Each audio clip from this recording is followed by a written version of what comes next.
सास पार्ट 2। अब तक आपने सुना कि कावेरी जी अपनी तीनों बेटियों ईशा, मोहिनी और सुहाना की शादी 3 घर जमाई लड़कों के साथ करवा देती है। उन्हें लगता है कि ये लड़के शायद घर का कामकाज संभाल लेंगे, लेकिन उनके तीनों घर जमाई बहुत आलसी थे। वो नौकरी भी नहीं करते थे और बाहर का काम भी नहीं। कावेरी जी ने अपनी बेटियों से कहा कि वो प्रेगनेंसी का बहाना बनाकर अपने पतियों को सबक सिखाए। अब सुनिए आगे। मम्मी, आपने जैसा कहा था हमने वैसा ही किया, लेकिन देखिए ना, विवेक का हाल तो वैसा का वैसा ही है। घर में ना सुबह का नाश्ता बनता है और ना खाना। नौकरी पर जाने की बात करूं तो खाने को दौड़ते हैं मुझे। हाँ मम्मी, मैंने भी सुमित को कितनी बार कहा कि अगर नौकरी नहीं करनी तो कोई छोटी सी दुकान ही खोल लो। घर का खर्चा कैसे चलेगा? देखो दोपहर के 12 बजने आए और जनाब अभी तक सो रहे हैं। हाँ मम्मी, ईशा और सुहाना ठीक कहती हैं। अविनाश का भी यही हाल है। जब मैंने अपनी प्रेगनेंसी के बारे में कहा तो मुझसे कहने लगा, अरे दूसरी लड़कियां तो 9-9 महीने तक नौकरी करती है, बस डिलीवरी के टाइम छुट्टी लेती है। मोहिनी, तुम भी नौकरी करो। अब मुझे कहाँ नौकरी मिलेगी? मम्मी बताओ, अब मैं क्या करूँ? हे भगवान, क्या सोचकर घर जमाई दामाद लाई थी मैं कि मेरी बेटियां मेरे पास रहेंगी और खुश रहेंगी, लेकिन इन आलसी दामादों ने तो हमारी जिंदगी को भी प्रॉब्लम में डाल दिया है। मैं तो कहती हूँ मम्मी, हम लोग वापस अपनी जॉब पर जाना शुरू कर देते हैं। बता देते हैं इन लोगों को कि हमने प्रेगनेंसी का बहाना किया है। नहीं नहीं बेटा, ऐसी गलती भी मत करना। अगर तुमने ऐसा किया तो इन तीनों की आदत और खराब हो जाएगी। अरे आज नहीं तो कल कभी तो तुम प्रेग्नेंट होगी, तब वापस यही प्रॉब्लम आएगी। तब क्या करोगी तुम तीनों? हाँ मम्मी, आपकी बात तो बिल्कुल सही है। इन लोगों को तो सुधारना ही पड़ेगा। लेकिन कैसे? अपने बच्चों के आने की खबर सुनकर भी इन लोगों पर कोई असर नहीं हो रहा। पैसे कमाने के लिए घर से बाहर निकलना ही नहीं चाहते ये तीनों। अब मेरे दिमाग में एक प्लान आया है। तुम तीनों चिंता मत करो, उन तीनों को बुलाओ, फिर मैं बात करती हूँ। थोड़ी देर बाद कावेरी जी अपने तीनों दामादों को सामने बुलाकर अपनी बात कहना शुरू करती हैं। अविनाश, सुमित और विवेक, देखो बेटा, मैं ना तुम तीनों से बड़ा प्यार करती हूँ, इसीलिए तो तुम्हें घर जमाई बनाकर रखा है मैंने। अरे मम्मी जी, सीधे सीधे कहिए ना, क्या बात है? प्यार तो हम भी आपको बहुत करते हैं। अरे मम्मी जी, आपकी इज्जत भी बहुत करते हैं। अरे भाई, आपके जैसी सास और कमाने वाली बीवी सबको मिलती है क्या? हाँ मम्मी, विवेक और सुमित ठीक कह रहे हैं। आपकी बेटी से शादी करके मेरी तो जिंदगी ही अच्छी हो गई है। जानती हूँ मैं, और ये भी जानती हूँ कि तुम तीनों अपने अपनी बीवियों से बहुत प्यार करते हो। बेटा, बात ऐसी है कि हमारे कुल गुरु ने कहा है कि प्रेग्नेंट होने के बाद मेरी तीनों बेटियां शुरू के 4 महीने हमारे गांव में जाकर रहेगी, जहां मेरे चाचा जी रहते हैं। अरे लेकिन क्यों मम्मी, गांव में जाकर रहने की क्या जरूरत है इन तीनों को? वो क्या है ना बेटा, हमारे परिवार को एक श्राप है।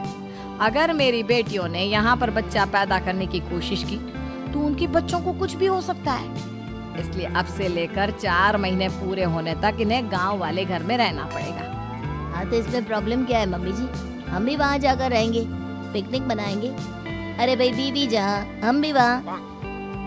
हाँ यार, आइडिया तो बहुत अच्छा है। शहर की जिंदगी में रह रहकर परेशान हो चुके हैं, अब कुछ दिन गांव में बिताएंगे। तुम लोग समझने की कोशिश क्यों नहीं करते? तुम में से कोई भी वहां नहीं जा सकता, और मैं यहाँ रहूंगी ना तुम तीनों के साथ। 4 महीने की तो बात है, उसके बाद ये तीनों ही लौट कर आ जाएंगी। ठीक है मम्मी जी, अब हमारे बच्चों का सवाल है तो ये तो करना ही पड़ेगा। कावेरी अपनी तीनों बेटियों को कुछ दिन के लिए घर से बाहर कहीं दूसरे शहर में रहने के लिए भेज देती है। कुछ दिनों के बाद, अरे मम्मी जी, बहुत दिन से पिज्जा नहीं खाया, मंगवाइए ना। क्या बताऊं बेटा, पहले तो बेटियां खर्चा दे देती थी क्योंकि उनकी नौकरी थी, लेकिन अब तो मेरे पास पैसे ही नहीं बचे। थोड़े बहुत पैसे हैं जो बच्चों की डिलीवरी में काम आएंगे। लेकिन मम्मी जी, आपकी बेटियों को वापस आने में तो अभी बहुत वक्त बाकी है। वही सोच सोच कर परेशान हो रही हूँ। सोच रही हूँ कल से दूध भी बंद करवा देती हूँ। अब दूध वाले को देने के लिए पैसे भी तो नहीं है ना। अरे नहीं नहीं मम्मी जी, अगर दूध भी बंद करवा दोगी तो मुझे चाय कहाँ से मिलेगी? और चाय के बिना मैं तो मर ही जाऊंगा। क्या करूँ बेटा, इसके अलावा हमारे पास कोई ऑप्शन नहीं है। मेरे पास पैसे ही नहीं बचे। इस तरह कावेरी जी धीरे धीरे अपने तीनों दामादों को पैसे देना बंद कर देती है और घर में खाने पीने की चीजें लाना भी बंद कर देती है। अब वो तीनों बुरी तरह से परेशान होने लगे थे और इसलिए एक दिन तीनों प्लान करके घर से बाहर निकलते हैं और बाजार में जाने के बाद यार अच्छा खाना खाए हुए कितने दिन हो गए, पता नहीं कब अच्छा खाना मिलेगा। हमारी बीवियों के जाने के बाद तो हमारी हालत भिखारियों जैसी हो गई है यार। कुछ भी हो, मुझे तो आज पिज्जा खाना ही खाना है। जेब में 1 रुपया नहीं और पिज्जा खाएगा, कहाँ से आएंगे पैसे? अरे देख वहाँ सामने बोर्ड पर क्या लिखा हुआ है, कंप्यूटर पर काम करने के लिए एक आदमी की आवश्यकता है। भाई मैं तो जा रहा हूँ, काम करूँगा और शाम तक पैसे लाकर आराम से पिज्जा खाऊंगा। जा जा, तुझे कोई काम नहीं देने वाला, हम तो घर जा रहे हैं। चल भाई सुमित। सुमित और अविनाश वहाँ से चले जाते हैं और विवेक उस कंप्यूटर शॉप पर सारा दिन काम करके 5,000 रुपए कमा कर घर लौट कर आता है और अपने खाने के लिए अच्छी अच्छी चीजें भी लेकर आता है। ये देखकर विवेक और सुमित के दिल में भी कुछ पैसे कमाने की इच्छा जागती है। अरे सुबह सुबह कहाँ चल दी है तुम? मम्मी जी एक बहुत अच्छी जगह मिली है, कंप्यूटर पर काम करने के 5,000 मिले थे कल मुझे। अगर रोज काम करूँगा तो पूरे 40,000 की तनख्वाह। अरे वाह, ये तो बहुत अच्छी बात है दामाद जी, आपको जाना ही चाहिए।